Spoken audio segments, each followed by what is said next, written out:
సంస్థల ఎన్నికల్లో బీసీలకు 42% రిజర్వేషన్ కల్పిస్తూ తామిచ్చిన జీవో నంబర్ 9 మీద హైకోర్టు స్టే ఉత్తర్వులు ఇచ్చిన నేపథ్యంలో దాన్ని వెకేట్ చేయాలని కోరుతూ సుప్రీంకోర్టును ఆశ్రయించే యోచన తెలంగాణ ప్రభుత్వం చేస్తుంది.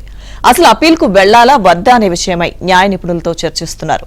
అయితే జీవో నంబర్ 9 మీద హైకోర్టులో పిటిషన్ వేసి స్టే సంపాదించిన బుట్టెంగారి మాధవరెడ్డి తదితరులు రాష్ట్ర ప్రభుత్వం సుప్రీంకోర్టుకు వస్తుందనే అంచనాతో శుక్రవారమే సుప్రీంకోర్టును ఆశ్రయించారు. రాష్ట్ర ప్రభుత్వం పిటిషన్ వేస్తే తమ వాదనలు విన్న తర్వాతే తగిన ఉత్తర్వులు ఇవ్వాలంటూ సుప్రీంకోర్టులో కేవిట్ పిటిషన్ వేశారు.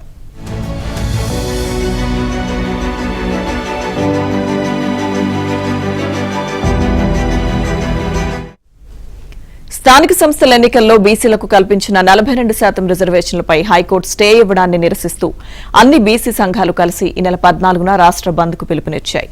అలాగే ఎల్లుండి తెలంగాణ వ్యాప్తంగా జాతీయ రహదారులను దిగ్బంధం చేయాలని నిర్ణయించినట్లు బీసీ సంక్షేమ సంఘం తెలిపింది.